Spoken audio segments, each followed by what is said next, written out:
Hey everyone, it's Ben Hardy here, and in today's going to be reviewing the full-size Range Rover plug-in hybrid. Before we get in this video, I want to give a huge shout out and thank you to the Land Rover here in Lehigh for giving me some time with this car. I'll include a link to the website in the description down below so you can check out what they have currently.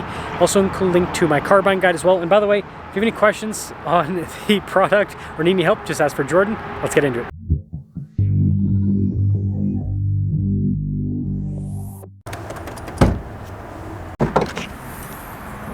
Under the hood, we have a hybrid turbo 3-liter inline 6 that goes through an 8-speed automatic transmission.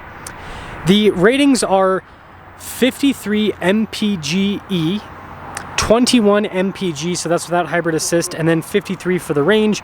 Power outputs are 542 horsepower and then 590 pound-feet of torque. Before we move forward with this review, I do want to mention if you want to see more videos just like this, then I recommend you subscribe because I post content every single day. So starting with the hood, you guys can see very minimalist with the design. That's kind of the theme with the modern Range Rovers. Really cool with the headlight design, the turn signal indicator.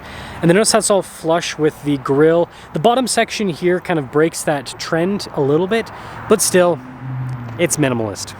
Now around the side here, our tire wheel setup is 285 by 45 by 22 in the front and over in the rear. And you can see here with the wheels completely blacked out. And then I love that with the fender, how it pops out a little bit. Autobiography badge here. Notice how subtle that little accent piece is. But taking a few steps back, kind of hard to tell because of coloration, but we've got a blacked out roof with this one. And then this leads us to the key fob. We have our lock and unlock function. We got the opening for the hatch, turn on for lights, Land Rover logo, and we will pop that open. Now popping into the rear, you guys can see we've got the tailgate here, nice carpeting on it. And then you can see across for the cargo cover and everything.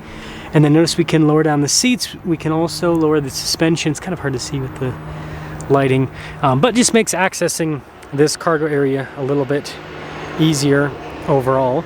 And when you're all done, just press that and that will connect everything together. You can see the taillights here. Actually, you can't. They kind of hide them a little bit. It's kind of a stealth thing. Got the Range Rover logo there on the back as well. And, well, that's the rest of the rear. And then popping inside, really nice trim. You can see all across down below, and then even this has a nice trim. Speakers here for the sound system. Got our seat adjustment here with all of our window controls and sunshade and all of that. And here's a quick look at the shade. And then here are the seats in the back. Really nice trim. Then the center, and even this is soft touch. And this is cool, look at that. The speakers. But we've got our own climate zone here in the back with the seat controls as well. And then look at the grab handle up there. And then even the headliner's leather. That is crazy fancy. But yeah, tons of headroom back here. And this leads us up front. So you can see again with all of the soft touch trim down below. We've got our memory seat function, seat adjustments, all of our window controls here. With our mirror adjustments, mirrors do power fold in. Blind spot running with those mirrors. And then here's a quick look at the front seat. Nice trim down the center portion. Look at this here with the dash. Got the vent there as well. And then pretty fancy looking pedals at the very bottom.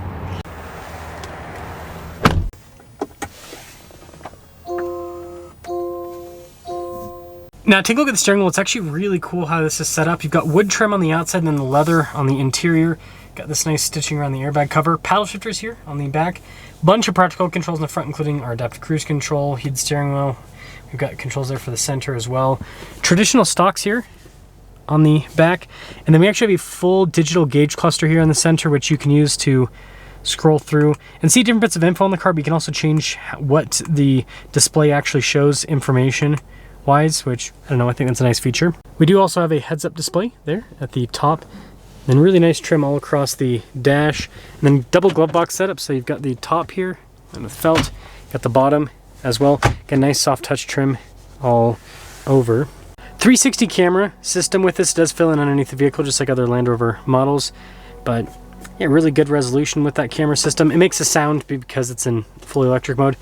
Now, everything is controlled on the screen. So your drive modes, the climate controls as well. So if I want to adjust the fan speed and turn that up a little bit or turn on my cooled seat, all of it is in the screen, which it's a responsive screen, but that means that you don't have like any physical controls in the center, like shifter, stop start button, and then you've got storage. So that's kind of it. And I do like these little storage containers, feels very high quality. We do have a cooler box for the center console, which is a nice feature, nice trim on the top. Still have the Range Rover armrests as well. Camera rear view mirror, and then we've got, again, leather all over the headliner, and then we've got a big panoramic sunroof.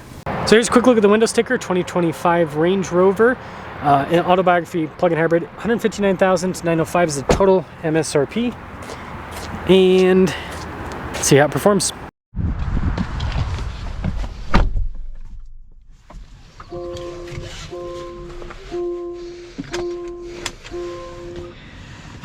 Well, let us set off in this full-size hybrid. By the way, visibility, it's great. That's one thing that's nice about these Land Rovers. Speaker on the back of the seat. We got speakers everywhere in cars now. Headrests, backs of seats, they are invading. There's no stopping them, folks. I really do like this interior though. I mean, I should, right, for 160 grand. But it's seriously, it's nice. It's a nice interior. It's cool, it's cool. Steering wheel. This is cool. The wood trim all the way around. I will say I am a sucker for wood trim on a steering wheel, if I'm being honest. I like the feel. We've got a Land Cruiser and it's got the wood trim on it, and I don't know, love it when I drive that because I love the tactile feel of that. Super smooth. Land Rover knows how to build comfortable suspension. If you've never driven one of these, it is so cloud-like. And I think the EV mode actually helps out with this plug-in hybrid because it just smooth power delivery too. It smooths everything out. But yeah, it's very quiet. And the suspension just deletes pretty much everything on the road. So you just kind of waft. That's why a lot of people describe this as like cloud-like with the driving experience. Man, I'm lucky today. 2 green lights so far with my reviews. But yeah, very cloud-like with the driving experience. I really like it. I think that's one of the reasons why you get a Range Rover, is if you want this cloud-like wafting that you can get with some higher end cars. But I've also, I've driven like Rolls-Royce, for example. I've driven Bentley. They're not as comfortable, believe it or not. They're really good. Now, something to mention, I haven't driven a Rolls-Royce Phantom, and I'm sure that would probably be better than this, but it's also, what, 5 times the price? So, yeah, regardless, really comfortable suspension. Really, really comfortable. Minimal noise from the outside too. It's very well insulated. I understand the wood trim now. So look at this. The steering wheel just slides through your hands. And it's electric steering, it's very light.